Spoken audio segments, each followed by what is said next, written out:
La sobremesa. Un tiempo para compartir anécdotas, recetas, piques y los mejores datos de la gastronomía nacional e internacional. Cocinar es un acto convocante y unificador. La sobremesa, con la conducción de Karina Novarese, en Radio Mundo, 1170 AM.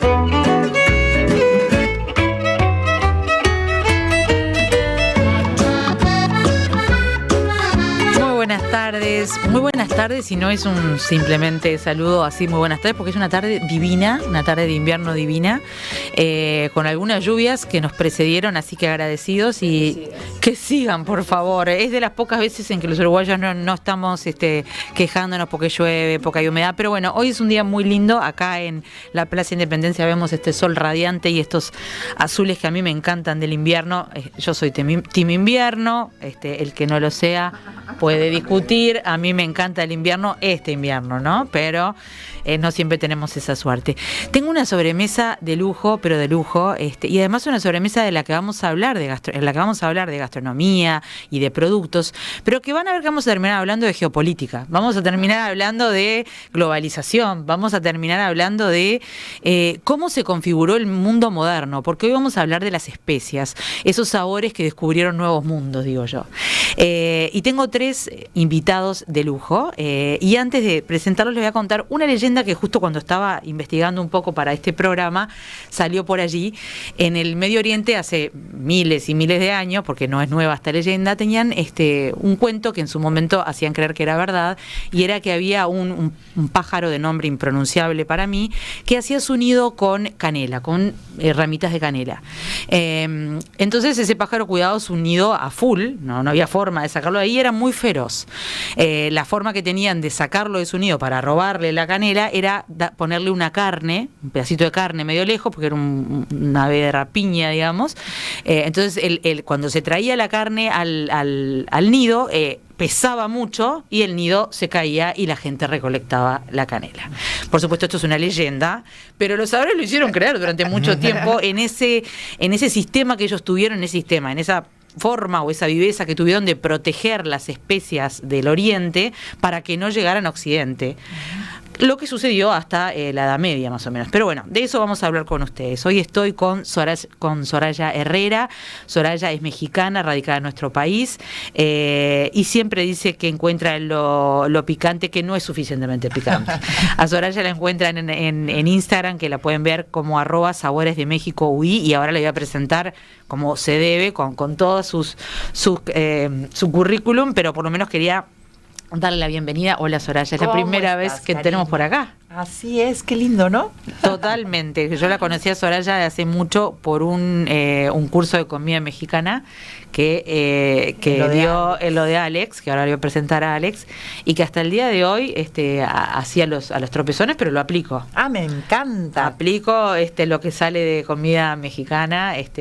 Siempre hago alguna mezcla ahora, porque después de hacer Thai, mexicana, peruana, la fusión que hago yo, árabe, también. La fusión que hago yo seguramente no es muy aprobada, pero sale rico.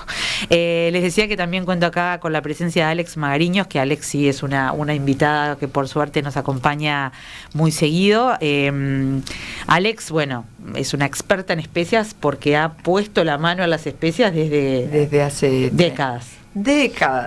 No suena bien decirlo, pero no, sí, pero vos estuviste aprendiendo a los 20, diferentes. Sí, a los 23 me fui a India, 24 tenía cuando me fui a India.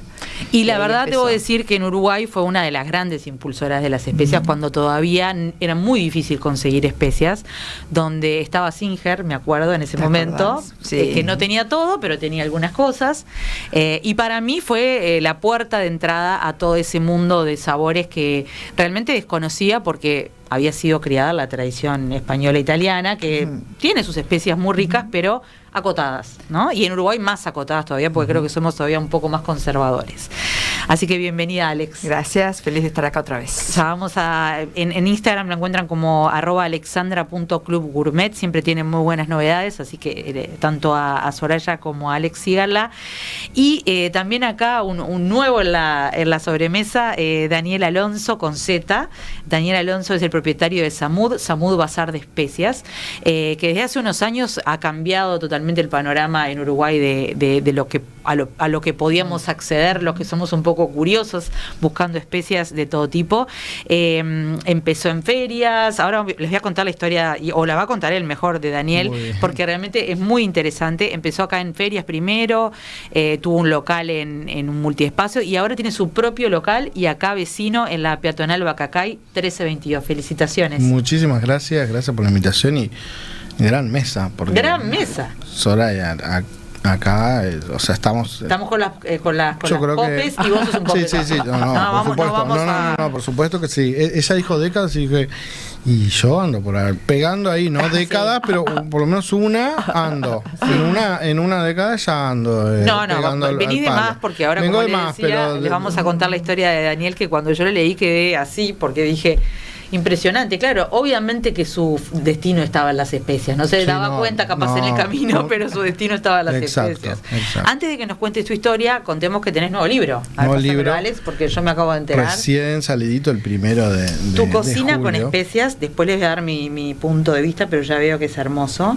Y seguramente vamos a descubrir muchas especias de las que no teníamos ni idea, ¿no?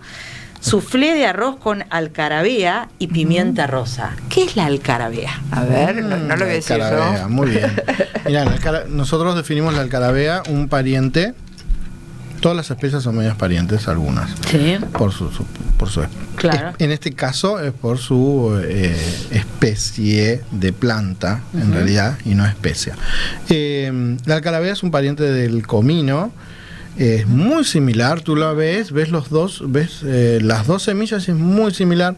Puede tener alguna veta que es un poquito diferente, puede ser un poquito, si lo miras un poquito más chiquita, larguita, no tan regordeta, pero el aroma te puede como que llevar a decir, bueno, sí, esto es comino, pero cuando la moles es otra cosa y cuando la usás es otra cosa. Totalmente. Completamente diferente.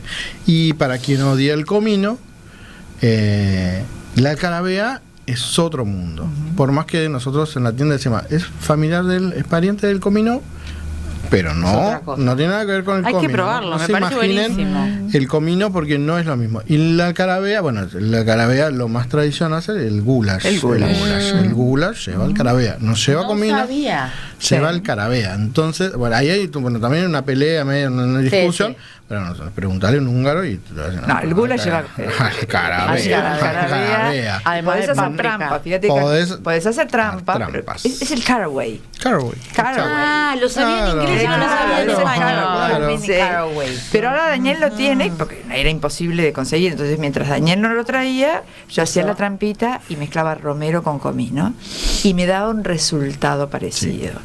Pero es muy peculiar el alcarabea y ahora ya se imaginan lo que va a hacer esta sobremesa si empezamos con una especie que no conocíamos el nombre en español, sí en inglés, que Alex la trampeaba, pero le salía muy rica. Alex siempre tiene algún pique cuando no se consigue algo. ¿Cómo podés trampear una Claro, porque a veces hay que trampear porque no todo... Ensayo y error. Igual reconozco con alegría que Uruguay está...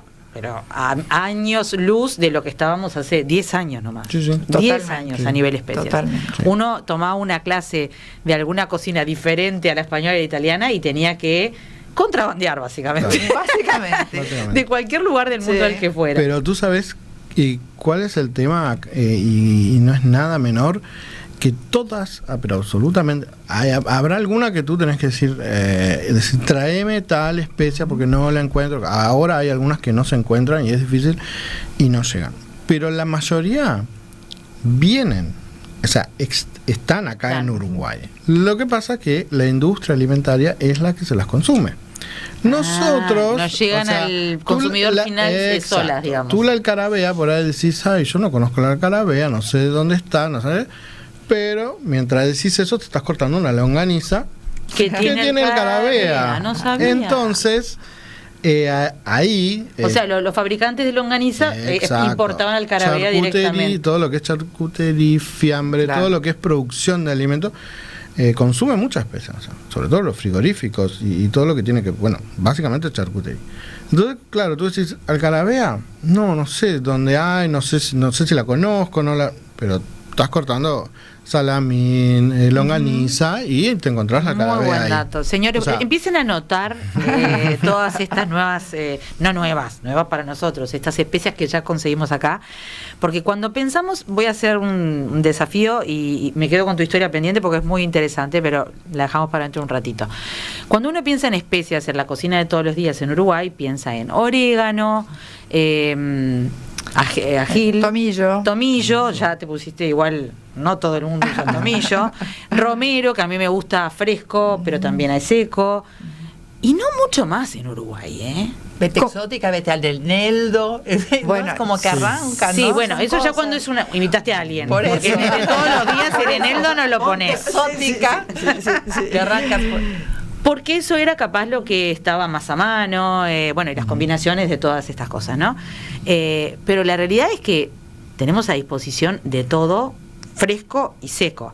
Voy a ir un segundo a Soraya, le voy a presentar como decía, como se debe, porque ella trae, sí ya trae desde el ADN una cantidad de sabores y de especias que en Uruguay nunca fueron las que traíamos desde la niñez, ¿no? Claro. Vos sí lo traes desde... Sí, ya, de cultura, Desde que de naciste. crecimiento. Soraya Herrera nació en Ciudad de México en el 71, vive en Uruguay desde el 95.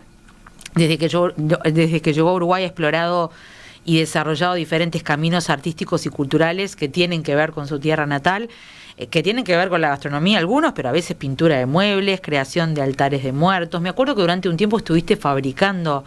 ¿no eras vos que estabas haciendo los popotes? ¿No? ¿Cómo se llaman? Piñatas, Sí. lámparas. No, todo de así. comida no hacía ella. No, hicimos un taller que capaz que tú viniste, en la que se decoró todo, porque era la época, era por el 2 de noviembre, Pues hicimos un altar de muertos en tu hicimos un propio altar de taller. muertos como se hace en México, como que es una celebración. ¿Pero hablabas de acuerdo. popotes o qué? No, pero no eras vos, me confundí. Alguien que yo conozco había hecho popotes y los tuvo un tiempo y los vendió. Alguien mexicano, pero ahora se me va porque tengo muy mala memoria. ¿Popotes? ¿Hablas de potes, de pajitas? No, para ¿cómo tomar le agua? llaman al Nacho? Totopos. Totopos. Claro, tuve en ¿Vos un momento, hiciste? sí, tuve una Ah, marca de claro, tortillas de sí, harina Y eran las mejores, totopos. pero se te Sí, complicó porque era difícil claro, mantener claro. ese ritmo. Terminó siendo un poco difícil mantenerlo, pero bueno, sí, durante un Sí, tiempo sí. Introdujimos los totopos, lo que le llamarían nachos En el súper. comúnmente en el supermercado. Sí. Abrimos mercado en el supermercado. Había una marca muy grande. Yo que los insistía. consumía Sí. muchísimo, y lo lamenté cuando dejaron de Tristemente estar, lo pero dejamos. bueno, pero Soraya se dedica mucho a todo esto que les decía, también a hacer servicios de catering, que se los recomiendo porque esos también los probé en mi casa y es muy bueno cuando invitas a mucha gente. Que todo el mundo se hace su tortillita con el relleno que quiera, te lleva todo Soraya perfectamente. Y bueno, ahora, ¿en qué estás? Contanos. Y bueno, también hago ferias gastronómicas, Ah, ¿no? es verdad. Andamos con toda esta movida tan linda que se está generando y que conglomera un montón de cocineros que estamos investigando también en ofertas rápidas y ágiles y que incentivan todo esto de las especias y retan al paladar uruguayo a nuevos sabores, a nuevas combinaciones, a nuevas formas de comer, y eso es lindísimo, como de los que formamos parte de esta movida estamos muy orgullosos de sentir que estamos abriendo el paladar uruguayo, ¿no? Claro. De que hay una campaña tanto de gente uruguaya como de migrantes como yo, que también encuentran en estas ferias una oportunidad de ofrecer su comida, y entonces te encuentras con todo el mundo en una propuesta gastronómica callejera del momento en donde tienes que cazar Sí, claro. y esperar. Y hay como, ¿no? Esto Sí, que se ha estado dando. las ferias al estilo de Garage Gourmet, pero hay otras también. Para mí han sido grandes impulsoras de todo este movimiento de abrir un poco el paladar. El paladar.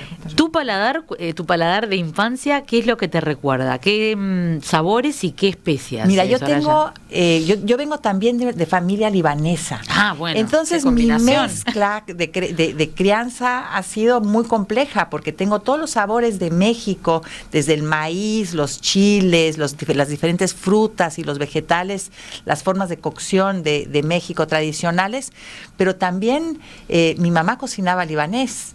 Entonces también tengo esta otra beta de Sí, que la cocina combinaciones libanesa es una maravilla, muy ricas. mezcla todo lo oriental con lo mediterráneo, Eso, que para muy mí es lo que pasa también en Israel, que es una combinación muy única, Grecia. en Turquía, en Grecia. Claro.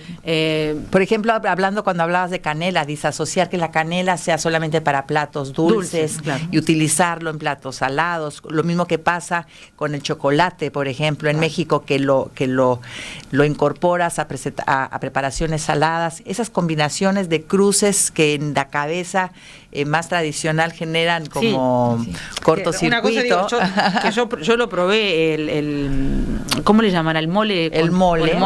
El mole poblano, ¿no? Sí. Con chocolate. Y lo probás como diciendo, "Oh", y después morís de la delicia. Claro. Porque está trabajado de una manera donde queda totalmente integrado con el resto de los al sabores. resto de sabores, ¿no? No es Mole. que el chocolate sea lo que te come todo, o sea, te tapa todos los sabores. No, es un elemento más de a veces 30, 35 combinaciones de chiles, de especias, de ingredientes que generan este mole, que mole quiere decir salsa. Claro. Es, o sea, como dices guacamole, es la salsa de aguacate. Como ¿no? curry O sea, quiere decir... Curry viene del tamil, kari con K, Sí. y quiere decir comida de olla. Claro.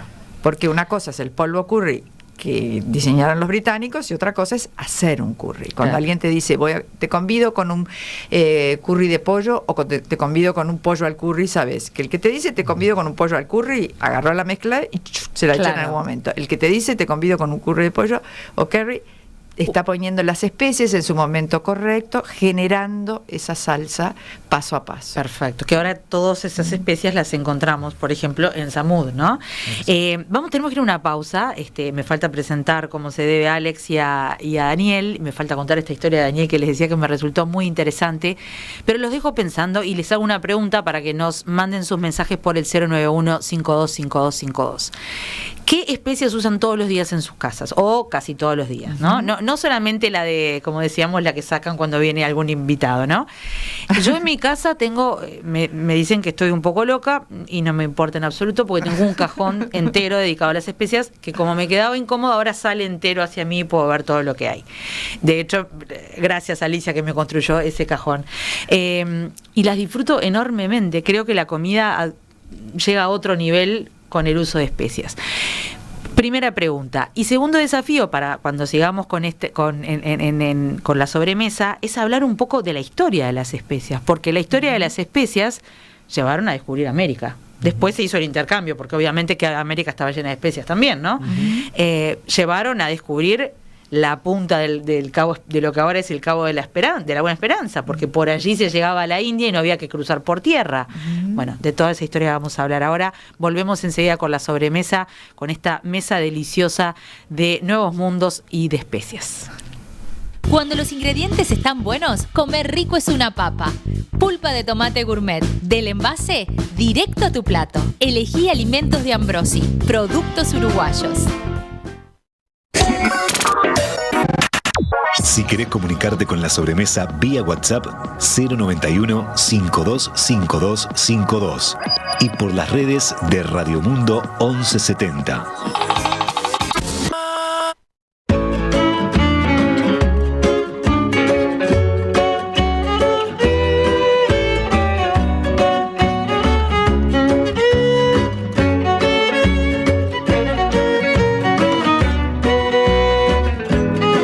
Siempre nuestras pausas son riquísimas, porque acá Sora ya me estaba contando, no sé si llegan a ver, acá tengo unos chiles secos, que mejor que estén secos, porque si estuvieran frescos creo que no los puedo ni tocar, porque ya quedó picante de por vida. Contanos, Soraya, ¿este era el chile? Ese es el chile pasilla, que fresco se llama chilaca.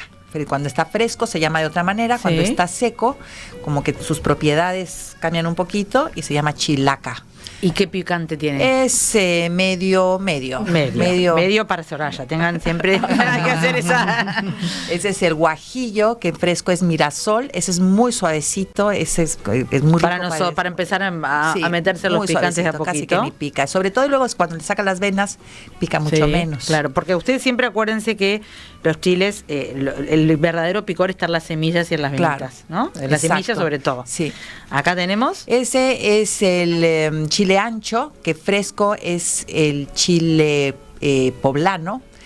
Hay que es muy acordarse de una parecido. cantidad de nombres, seco Sí, y increíble, fresco, no son- sabía eso. Fresco se parece mucho al pimiento morrón. Inclusive hay yo no sé si sea leyenda o sea real, es algo, una línea que habría que investigar, a ver si nos ayudas en eso, Daniel. Que el chile, este chile, el poblano, cuando se llevó a América, en tierras europeas, fue perdiendo dulzor y se fue convirtiendo en lo que conocemos como pimiento morrón, y después regresó de vuelta a América, endulzado. Qué Es lo que pasa buena cuando se historia. siembran chiles acá, van perdiendo su picor. Porque Hay le algo en faltan la ciertas tierra. características, o Al también ver- de clima, sí, sí, de el clima, terruño. ¿no? Sí. Y el clima. ¿Qué dices? ¿Eso es leyenda o es No, real? no, Es verdad. Es verdad. Ah, no Es sabía verdad. esa historia y me Sí, parece sí, sí, interesantísima. totalmente. O sea que el morrón común y corriente que se consume en Europa y en Uruguay, Es hijo- tal vez venga de acá. Es hijo de ese chile fresco, que es el chile poblano, que se hace relleno. En México hay un plato muy rico, que son los chiles rellenos, ay, se me fue el nombre, pero ahorita lo voy a recordar. Rellenos con carne y frutos secos, con pasas, con nueces, Ay, qué rico. chiles en nogada. Y bañados en una salsa de nueces y bañado con granada roja. Eso se usa mucho en el mes patrio, en septiembre, porque tiene los 3 colores de la bandera de México, y es un Bueno, la plato. granada que cada vez más se está pudiendo consumir también ¿verdad? acá, También. que te acordás que Sí. antes era bastante difícil de encontrar. Era Y nos quedó el chiquitín, que con es el ese peor. cuidado, Miren, el chile señores, de árbol, chiquito no se y dejen picoso. engañar por... No te toques los ojos más, No. Karina, de aquí en más. Me limpio las manos. Pero bueno, sobre todo es adentro donde pica, ¿no? Pero bueno, estos son algunos de los chiles, Tienen pero una variedad infinita. 50, vete tú a saber. Pero además, mira, está este otro. Ah, es verdad, se me quedó uno en el camino. Mira, huele que es ahumado. Ese es el chile chipotle, que fresco Ah, es el jalapeño. este es muy conocido. Jalapeño. Fresco es el jalapeño, después está adobado también. Esos chiles tienes como 3 maneras de tratarlos. Cuando están secos así, los puedes freír y después moler, o los puedes hervir. Sí. Y después como los puedes hidratar. Hidratar Primero con los agua hidratas caliente. en agua caliente, entonces como que los regeneras, inclusive los puedes después de hidratados rellenar. Y te funciona como un chile fresco relleno con Impresionante. su Ahora vamos a sabor. volver a los chiles y al picante, que los uruguayos de a poquito nos estamos animando, pero muy de a poquito, va lento ese proceso, pero bueno, hay que tenernos paciencia. Les contaba que Alex tiene muchísima experiencia en cocina. En general, ella es egresada con honores de la Escuela Superior de Gastronomía de Uruguay, se formó en el Cordon Bleu de Lima, hizo gastronomía de la India en Delhi, en Los Ángeles, en Buenos Aires, en San Pablo, junto a la chef Diane Bai. Bai, Diane digo Bai. bien. Hizo la escuela de cocina en Blue Elephant, en Bangkok, Tailandia. Y bueno, ella es directamente docente de cocina de la India y peruana en el Instituto Gastronómico Punta del Este, da clases en su... no estoy yendo. Ahora ya no está haciéndolo. Sí. Da clases en su propia club, digamos. Sí, en el propio club. Y que además también ahora está lleno de arte. que ahora también está lleno de arte. Sí. Mira, yo tengo que ir porque este año no he ido. Es además una persona muy generosa a la hora de abrir las puertas a otros chefs también, porque yo a través de ella conocí, por ejemplo, a Soraya y a otra cantidad de gente que me cantidad de acercó gente. Sí. a las especias. Actualmente Alexandra es columnista de gastronomía en Viva la Tarde, directora de Alexandra Club Gourmet, y dirige la olla popular Cocineros Solidarios y la olla popular Olla Corazón. O sea que además tiene tiempo como para hacer solidaridad de este tipo que es tan importante en Uruguay. Alex, ¿vos cómo fuiste evolucionando en Uruguay con esto de las especias? Porque al principio, desde hace mucho tiempo das clases de cocina o estás en el medio de este tema, Y tenías que hacer eso, ¿no? Buscarle la vuelta para inventar algo que no existía en Uruguay. Y mi primer viaje a India, cuando era muy jovencita, cuando volví con una bolsa llena de especias. Me pararon en la aduana y me miraban como diciendo, ¿y esta mujer qué trae acá? Por suerte traía unos cuantos libros de cocina, lo miré con ojos de carnero degollado al hombre y le dije, yo no vengo a vender esto, ¿no? Y así empecé. Y como vos decías, cuando yo daba clase al principio, direcciones en San Pablo, direcciones en Buenos Aires, si se va alguien a Londres y que esto y que lo otro y todo. Teníamos uno de esos grupos, no sé si era WhatsApp, porque no sé si existía el WhatsApp, pero esos grupos de mail donde voy a Buenos Aires, ¿qué quieren? Voy a Lima, ¿qué quieren? Y ahí traíamos. Así era. Pero no. Y al principio, sí, quizás lo que más costaba era el picante, ¿no? Sí. Pero es cierto, el picante tiene tiene un efecto que si no estás acostumbrado te bloquea las papilas y no podés sentir los otros sabores si no estás acostumbrado. Entonces es como con las especias, y estoy segura que ustedes, Soraya y Daniel, opinan lo mismo, ir de menos a más. Claro. No es para exagerados las especias. Es un entrenamiento. El exagerado, siempre digo lo mismo y los tengo cansados de decirle lo mismo. Verdad. Un buen perfume, te pones unas gotas y anda bárbaro. Te echaste el frasco y se convirtió en una colonia barata. Claro. Entonces, como ir, y además cada paladar, hay gente que no tolera el cilantro o el coriandro, hay gente que no tolera la canela o el comino. Entonces, tenés que ir danzando. Una cosa es no tolerar, de verdad, porque te produce una reacción, y otra es que no te guste. Yo encuentro gente que nunca probó. Bueno, ahí están de las dos cosas. Hay de las dos cosas. Hay de las dos cosas. Que con el cilantro hay una enzima en particular de ciertas personas que yo no lo puedo dispara entender, por eso hacia digo, el jabón. Hacia el jabón. Sí, y que tiene que ver con una enzima. Sí. Yo en casa hago bastante cosas con cilantro, desde algún curry donde a veces le pongo cilantro hasta, no sé, la peruana tiene, no sé, una cantidad de cosas. Y cuando invito gente dejo una parte sin cilantro porque sé que hay gente, y no lo puedo entender por un lado, porque a mí me resulta delicioso arroz blanco con cilantro, o sea, básicamente. Tal cual. me levanta el plato, pero es verdad, no sabía eso. Claro, yo tengo tanto cuidado con el cilantro como con el chile, con el picante. Cuando hay un catering, siempre tengo que considerar que haya algo sin cilantro y que haya algo sin picante. Claro. Pasa con la canela, pasa con el comino, ¿verdad, Daniel? Hoy lo decías. Sí. Pasa con el comino. Entonces, y me costó como cuando presentaba una propuesta de catering y le ponía no sé qué, le viste el canapé con rastros de azafrán y no sé qué, no sé cuánto, o aquello que, vamos a ponerle jariza, y me decía, y me miraban con cara como diciendo, ¿de dónde saliste? No, tráeme el bolobán de champiñón, déjate jorobar, ¿viste? Acabas de mencionar jariza, contá qué es, porque tenemos que hacer traducción hoy en esta jariza, sobremesa. Yo hoy por suerte la obtengo de Daniel, Sí, que no la tengo que traer. ¿Querés contar, Daniel? No, por favor. ¿Sabés más de la jariza que yo? Mira, la jariza es en principio tenemos que es una mezcla, nosotros la tenemos como mezcla seca de especias. Venía como de la cocina marroquí norte de África. Ahora, los marroquíes introducen la jariza a Europa, la ponen muy de moda, viene en un sachet tipo pasta de diente. Tal cual. Sí, es una mezcla de especias muy aromática, muy perfumada, pero a la vez picante. Claro. Y está combinada con tomate. Con un tomate tipo extracto de tomate, ¿viste? El extracto de tomate que de sachet. Como el de sachet, ese, pero con especias y picante. Claro, la jariza con el cordero para un tajín es la cosa más maravillosa. Coriandro, comino, clavo, anís. Es muy amplia la mezcla de especias que tiene la jariza, más esa cosa del tomate y de la cayena, del picante. ¿Vos lo vendés así, con el tomate? Nosotros lo vendemos así en seco. Y tú lo podés mezclar, nosotros damos la receta, lo mezclas con la porción que nosotros te damos, la mezclas con un sachet de extracto de tomate, aceite de oliva. Si querés le pones sal, porque eso es otra cosa que nosotros damos opcional. La sal es otro tema. Si querés le pones sal, si no querés le pones unas gotas de limón y ahí quedó. Yo la mezclo con caldo. O también con caldo de verduras y un poquito de extracto. Sí. Bueno, así como les comentaba que los uruguayos somos a veces un poco lentos en entrar en estos nuevos sabores, reconozco que los más jóvenes, el picante está de moda. Está de moda. El picante está de moda. La sriracha, ponele que ha sido como esa salsa. En los últimos años. Porque yo la otra vez en mi casa dijo mi hija, ¿no es sriracha?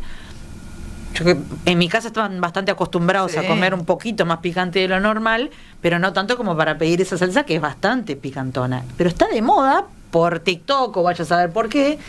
Y eso tiene su parte buena, y es que hace que los más jóvenes empiecen a probar cosas que nunca habían probado, que mi generación de chicos jamás probábamos, ¿no? Me quedó pendiente la presentación, como les decía, de Daniel. Daniel es de Pueblo Ferrocarril. Contanos, ¿qué es Pueblo Ferrocarril? Pueblo Ferrocarril es la otra, vamos a decir, la otra parte. Uno conoce zona norte, tú decís Colón, Villa Colón, porque es Colón, Villa Colón. Pero si tú te vas hacia la derecha, tenés Pueblo Ferrocarril. ¿Por qué? Porque está la estación de trenes. Ajá. Y la estación de trenes, eso es Pueblo Ferrocarril, y hacia ese lado que ya conecta después un poco más hacia lo que es ahora está la perimetral, ¿no? Sí. Pero conecta con lo que eran los ex viñedos de Falabrino, zona de viñedo. de los campi, de mucha bodega de la zona. Y claro, era todo, era algo verde, ahí o sea, fue la infancia de Daniel, no había nada, o sea, claro, porque eran 3 cuadras de casas y después no había más nada, o sea, encontrabas alguna otra casa por allá, la escuela, y era campo, o sea, olvídate, no había mucho más, había algunas casas un poquito más tipo principales, pero no. Después ya te ibas como eso te llevaba a la parte de atrás de Peñarol. Claro. Entonces era como es como la parte de atrás del digamos de esa zona norte, que es verde, o sea, zona rural montevideana. Sí. Que no era 100% rural. En tu momento lo era. En el momento lo era. Y también tenía había muchas fábricas en ese momento. Había fábricas. Había por ejemplo una molienda de café, había otra de té, habían curtiembres, había, por lo menos de los aromas que yo recuerdo de mi casa, que era el café, la cebada, las curtiembres, que no era el más agradable del mundo. Después tenía la cebada para la cerveza, porque estaba una marca de cervezas no tan cerca, pero sentías todos los aromas de cuando empezaban a tostar. Y claro, eso era Pueblo Ferrocarril. ¿Y por qué? El tren, y llegaba, lo que pasa es que llegaba también, por ese ferrocarril llegaba todo, y se iba todo. Entonces, era como una de las últimas estaciones antes de que vos te fueras, ya camino a Canelones y rumbo. Si tuviéramos que hacer una historia muy, muy somera, muy resumida de Daniel, es de Pueblo Ferrocarril al mundo, porque de allí él hizo primaria y secundaria en su zona, después entró a la UTU de Arroyo Seco para estudiar cocina profesional, estudió hotelería en lo que antes era la antigua Escuela Superior de Hotelería del Uruguay, y ahí empezó a trabajar, pero ahí le vino el bichito viajador. Estuvo en Brasil, cuando volvió a Uruguay empezó a trabajar en algo que ahí es donde quiero que me cuentes, porque me parece muy interesante. Empezaste a trabajar en barcos. Exacto. En barcos que están en alta mar, y ahí, bueno, se convirtió en ciudadano del mundo, vivió 7 meses en Noruega, recorrió 19 países y 40 ciudades, desde Finlandia hasta Turquía, norte de África y Nigeria. Entonces, claro, ahí descubrió las especias, pero no solo porque las veía en esos lugares, sino porque las usaba en la cocina para alimentar a gente de muy diferentes nacionalidades, ¿no?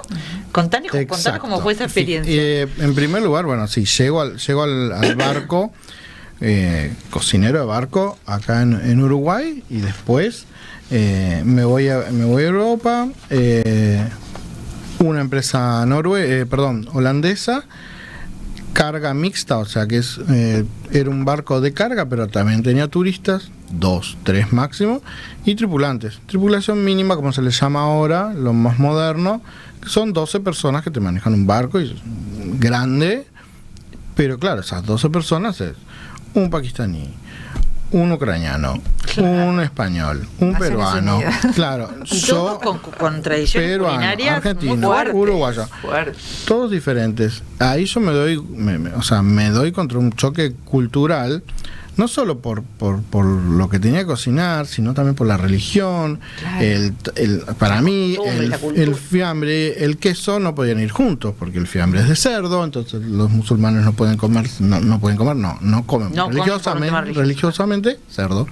Entonces, de lo más sencillo hasta después complacer a todos en una misma mesa. O sea, porque no es que vos haces una comida para todo, para cada uno de esos. No, tenés que hacer comida para todos. Entonces, es desayuno, almuerzo, break, almuerzo, break de la tarde, cena. O sea, todo eso combinado para 7 nacionalidades diferentes. Entonces ahí fue cuando me di contra, yo siempre digo, yo me di contra una pared porque no sabía qué era lo que...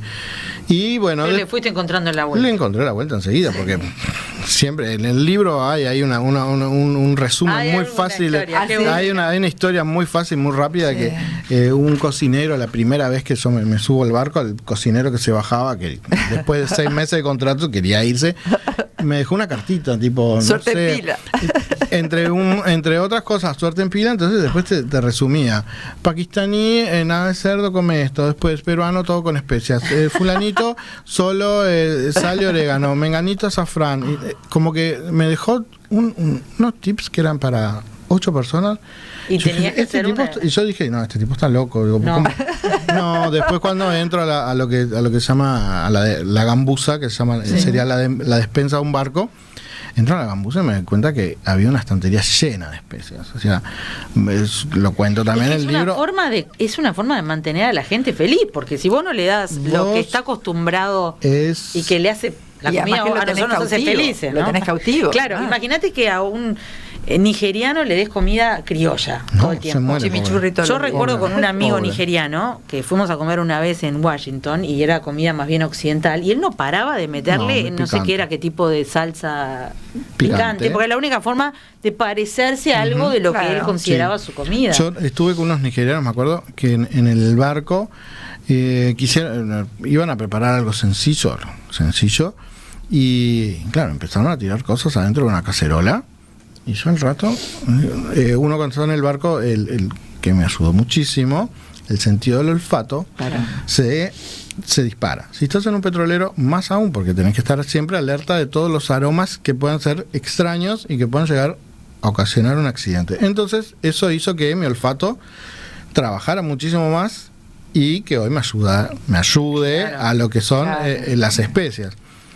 Cuando yo empecé a sentir esos extraños aromas, digo, ¿qué es esto? Y al rato empezamos a llorar. Era lacrimógeno. Ni siquiera era probar. solo por y era lo que se olía. Exacto. Vapores, era un plato realmente, es un estofado nigeriano muy potente, pero muy potente, a un nivel que nosotros no estábamos acostumbrados para nada. Tiene su explicación, ¿no? O sea, la explicación de que efectivamente vos puedas comer picante, poca cantidad, puede tener carne o no. En este caso era un puré de mandioca que se mojaba en esa salsa. Eso es lo que te bajaba un poquito. Claro, que te baja un poco el picante, pero es también lo que te llena.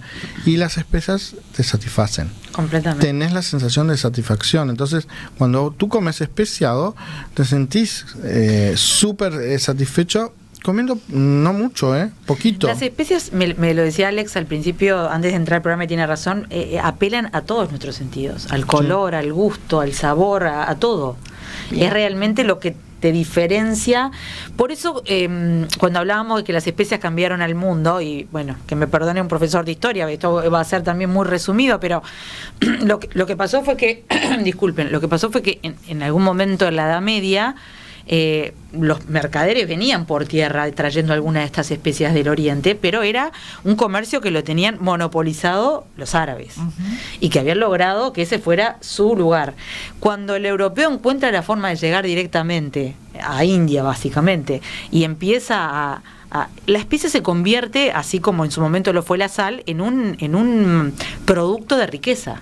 El que tenía ciertas especies o cocinaba con ciertas especias tenía cierto nivel social que no tenían otras personas. Entonces, así empieza a cambiar el mundo de alguna manera. Ahí, y también hay otro dentro de ese razonamiento de que hay las especias y forman parte de cierta élite, o cierta, sobre todo, sí, es una élite, digamos que era la realeza la que tenía el mayor control sobre las especias.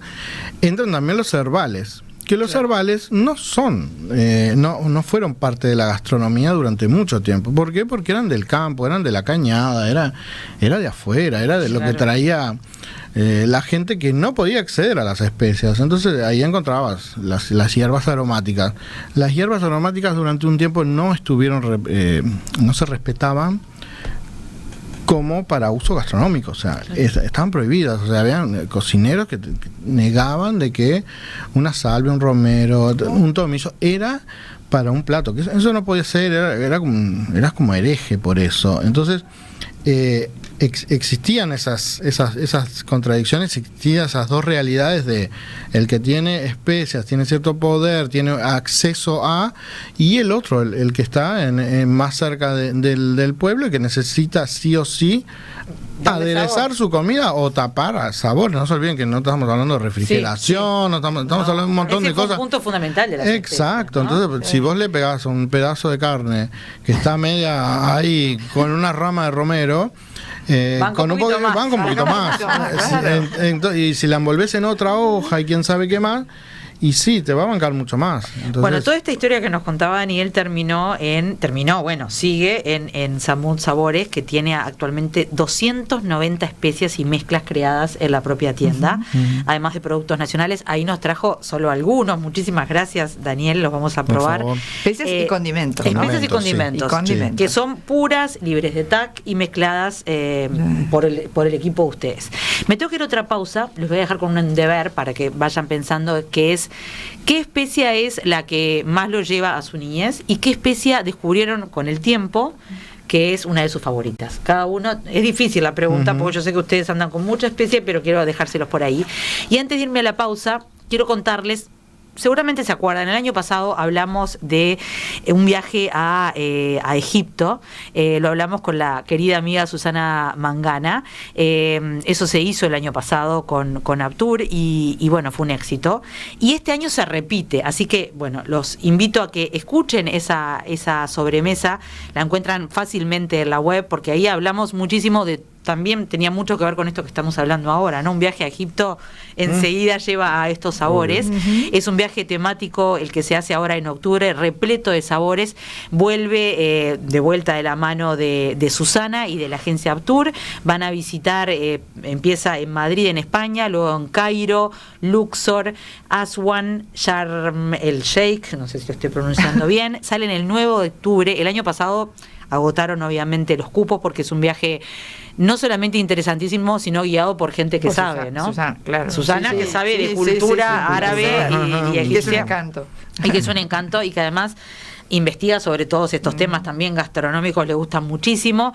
Así que bueno, los invito a que recuerden lo que hablamos con ella yendo a buscar la sobremesa de entonces, pero también si necesitan más datos para este viaje que sale el 9 de octubre, 2908-5000, 2908-5000 es el número de Aptur Viajes, y bueno, ahí les dejamos también el mail, lo tienen ahí en la transmisión, info@aptur.com.uy. Bueno, ojalá que el año que viene me pueda aprender yo, pero ya saben, tienen la oportunidad en octubre de ir a Egipto de la mano de los mejores. Volvemos, y que no me olvide, Alex, de nuestro tercer, nuestro último bloque. Vamos a escuchar lo que la tertulia de hoy habló de nosotros, porque siempre tengo que agradecerles a nuestros compañeros de los diferentes programas, pero la tertulia de los viernes son especialistas en darnos tips, así que ya volvemos con eso y con más especias. Les dejo el deber, tienen que ir pensando, a ver, difícil elección.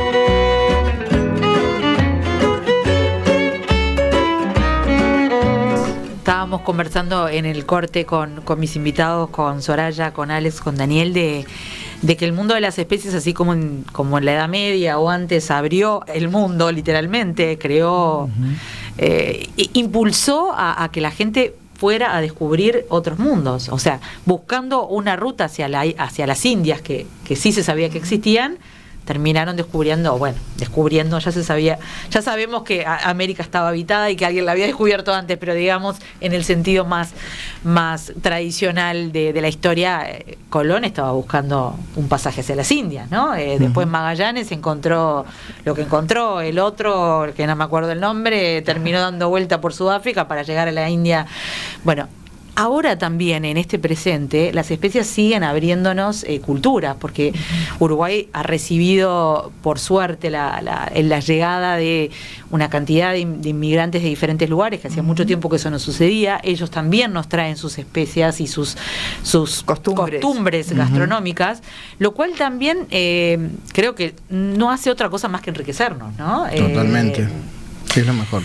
Acá Soraya me estaba contando que se está mudando y está en un impasse, y cuando tuvo que llevar... Contaste. Sí, eso, que nada, tenía que irme con lo básico, un par de meses nada más de estar afuera, y así como dices, bueno, me voy a llevar abrigo, no pude dejar las especias, y era tremendo porque me estaba quedando un Airbnb que la cocina era mínima, yo sabía que no iba a cocinar, pero me fue imposible abandonarlas en la bodega, y cargué con 2 cajas de especias, que a la hora de seleccionar qué era lo que de verdad se iba a quedar en la casa fue muy difícil, ¿no? O sea, cuando dijimos, bueno, con mi hija, que agarramos el cajón, dijimos, esto no cabe. Claro. ¿Qué necesito realmente? ¿Qué sacamos? Y pudimos, ponle que nos habremos quedado unos 20 frascos. A mí me cuesta mucho, una vez por año hago un poco de limpieza diciendo, bueno, esto capaz que... A ver qué está bien y claro, que está mal, hay que oler, lo que está molido a veces pierde rápidamente el sabor, por eso vos siempre recomendás utilizar las semillas, no es el nombre de la semilla, pero el producto antes de moler, o molerlo uno en el momento, ya sea a mano o con el... Pero no siempre es posible, bueno, depende de cada uno de sus costumbres, entonces ahí hago como un inventario y saco alguna cosa, pero me duele en el alma sacar, porque digo, no lo podría usar y después me he creado esa fama, y todas mis amigas, ahora aprovecho a amigos en general, aprovecho a agradecerle particularmente a Olia y a Clementina, unas amigas que viven en Londres, que me han traído unos curries, muchachos, que no les puedo explicar, unos curry o siempre frescos, aromáticos, y donde empezás a aprender realmente el nivel de picor que lleva cada uno, empezás a leer las composiciones, porque es cierto que Alex me enseñó a hacer el curry de cero, sumando cada una de las especias, pero también a veces uno de estos curries ya prontos, pero no el curry común y corriente, digamos. Creo que Daniel hace algunos, también elabora algunos, hace mezcla. Algunos hace 15. Ah, bueno. 15. Bueno, ¿qué te parece? ¿Cómo ha sido? Tenía el deber ahí, así que vamos a eso. Pero antes, a ver, Alex, ¿tenemos por ahí ese audio de la tertulia? ¿Son de usar algo más que chimichurri, salsamuera, nuez moscada, orégano y pimienta? Sí. ¿Qué quiere decir salmuera? ¿Tienen recetas? ¿Tienen recomendaciones de especias? Lo que pasa es que en lo personal y en lo familiar nos traen muchos productos de México. Y entonces ponemos de todos los tipos de picantes mexicanos en la comida. Estamos acostumbrados a eso, tenemos parientes que incluso los preparan y bueno, ya. Juan, que está acá el cocinero, ¿qué dice? Bueno, a mí una de las especies que me interesan es la europea, el fenugreco. Opa. A la fresca, ¿qué es? El fenugreco es mucho gusto. Es muy interesante, un condimento muy interesante. Desde ya que te inviten a la sobremesa de hoy. Pero no se puede describir por el sabor de una especie. ¿Qué es la pimienta? Tenés que ser poeta. Bueno, hay que desarrollar las capacidades relatadoras, descriptoras a través del lenguaje. No se parecía a nada. Susana, ¿tú cómo te llevas con las especias? Sí, a mí me gusta mucho usarlas. Ahora estamos en invierno y creo que para esos potajes, esos guisos de invierno también los que consumís aquí, el comino no puede faltar, por más que me digáis que es invasivo. Y luego me gusta mucho, por ejemplo, el trigo burgul o la quinoa, que para mí es bastante insulsa, pero si la aderezo, por ejemplo, con algo de curry o cúrcuma, ya tiene otro tonito. Y bueno, a mí me gusta mucho una especia que yo traigo de Oriente Medio, que es el zátar, que se come con pan. Por ejemplo, en las tostadas en casa he logrado que a mis hijas les guste mucho aceite de oliva y le pongo zátar, y así no hay que poner sal, que es como...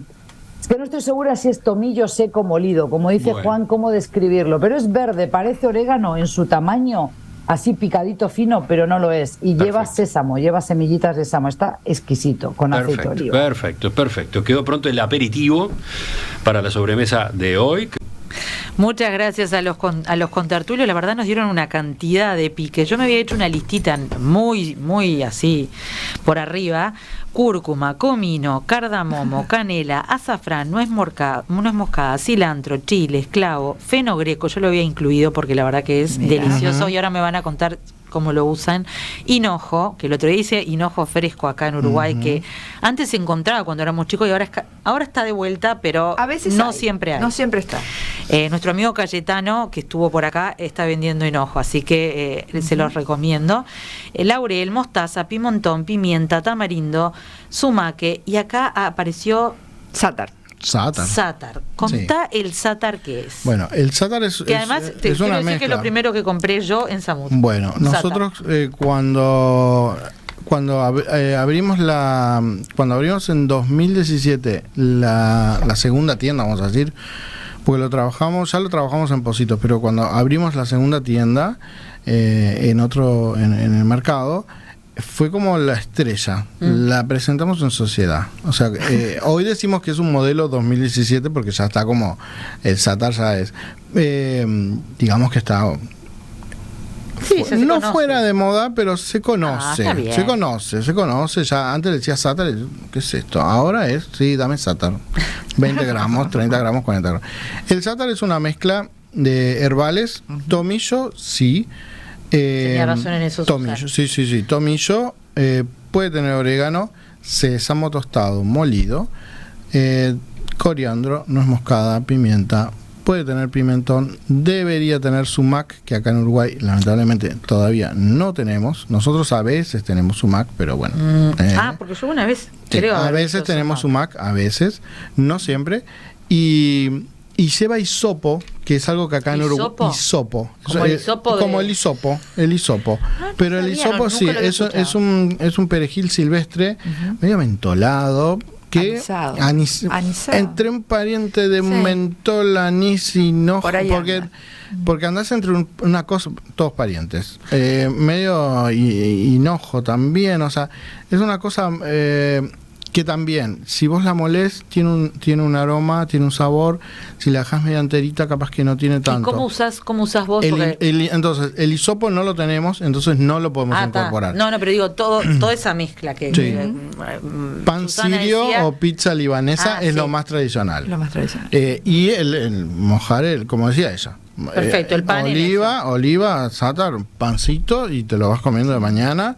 Y ya está, ahí ya tenés una opción. Después podés aderezar ensalada, cordero, lo que se te ocurra. Sí, lo bueno de las especias es que te deja experimentar. Exacto, ¿no? Exacto. Antes de que me cuenten sus especias favoritas, y Alex, se me acordaba que quiero que me cuentes sobre el fenogreco, que nos des algún dato más, para si todavía había alguna duda. No es lo mismo especies que especias, según la Real Academia Española. Lo que dice la Real Academia, estos términos no significan lo mismo, por lo tanto no es adecuado confundirlos. Según el diccionario panhispánico de dudas, una especie es una sustancia vegetal aromática que sirve de condimento, y una especie es una clase o conjunto de seres semejantes. O sea, somos humanos, somos una especie, pero no tiene que ver, porque acá lo confundimos muy común. Es muy común que se confunda. Te iba a preguntar qué era el fenogreco. ¿Cómo usas el fenogreco? El fenogreco lo uso poco porque es bastante traicionero. A ver. Sí. Originalmente es una semillita cuadrada. Sí, cuadrada, es un cuadradito. ¿Sí?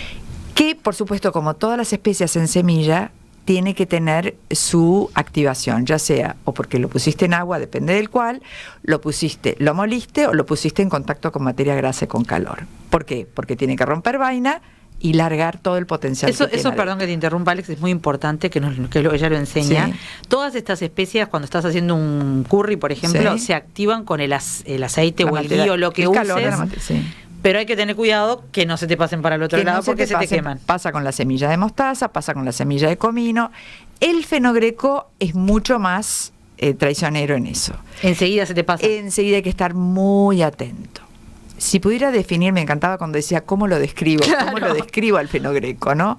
Porque no es invasivo, es bastante neutro y tiene, como muchas de las especies, tiene una liberación en materia grasa o en materia líquida que despliega unos sabores en segundo plano. ¿Le diríamos así, Daniel? Sí, que es como cuando tomás el vino y tomás un vino roble y el roble despega después. Que lo te viene como en esa en un segunda camada de sabores. Porque una especia, cuando tú la mezclas, tú tenés una base, pero tenés una base de 2 o 3 especias y dices, bueno, está bien, esto tiene cierto aroma, me va a servir para tal cosa, pero le pongo una cuarta y me cambió y explotó todo eso. Todo eso explotó. Y después está el peligro de poner demasiado de una, ¿no? Que a veces te termina tapando mucho.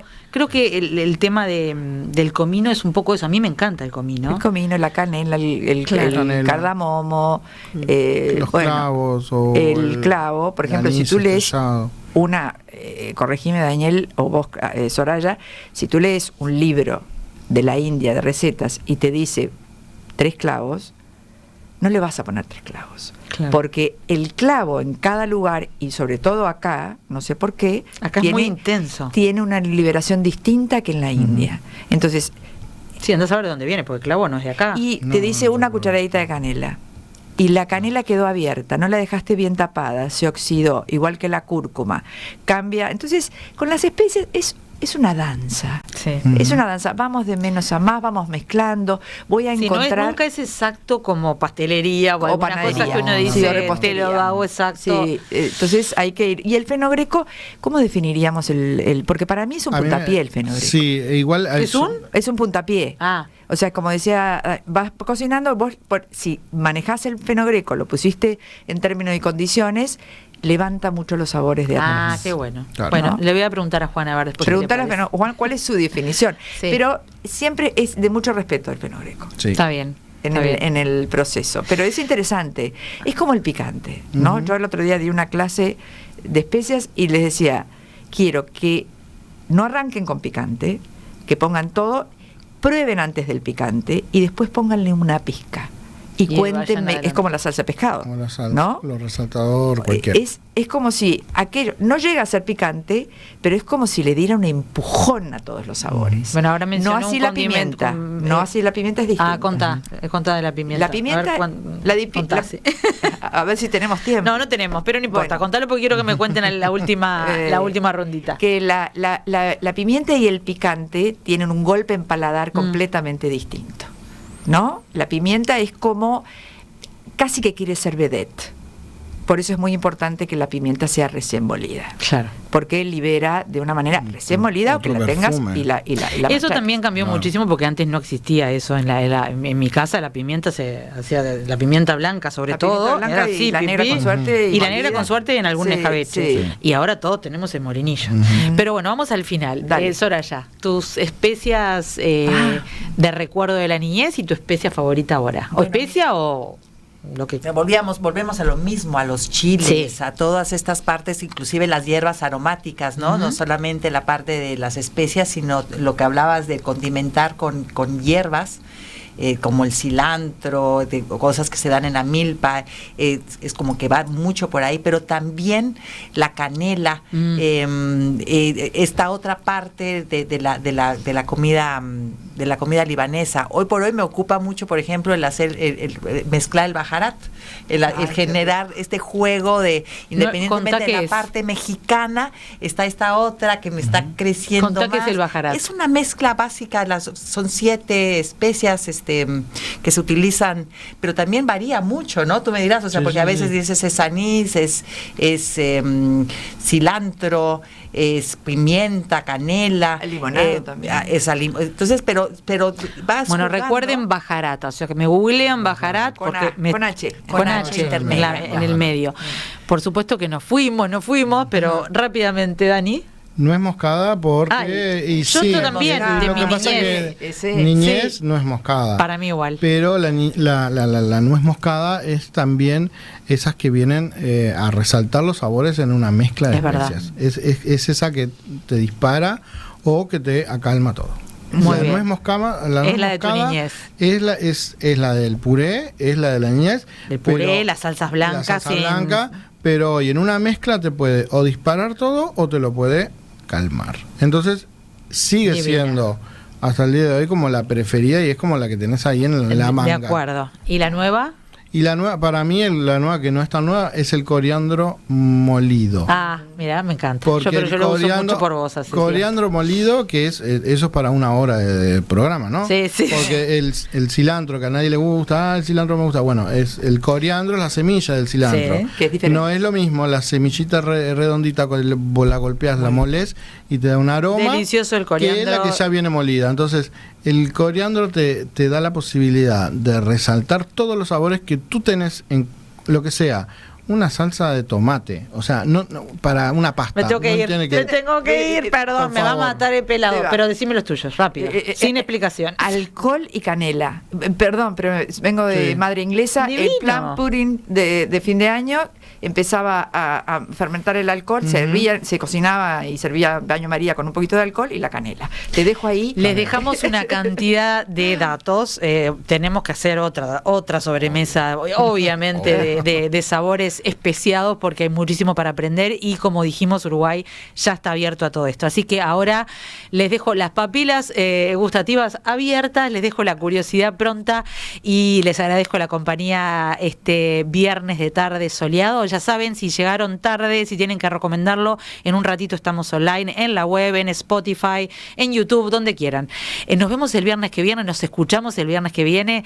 Gracias por estar por ahí y que tengan un muy buen fin de semana. Gracias a mis invitados. Gracias, un lujo. Gracias. Feliz de estar por Gracias. Gracias, Karina. Qué privilegio, gracias.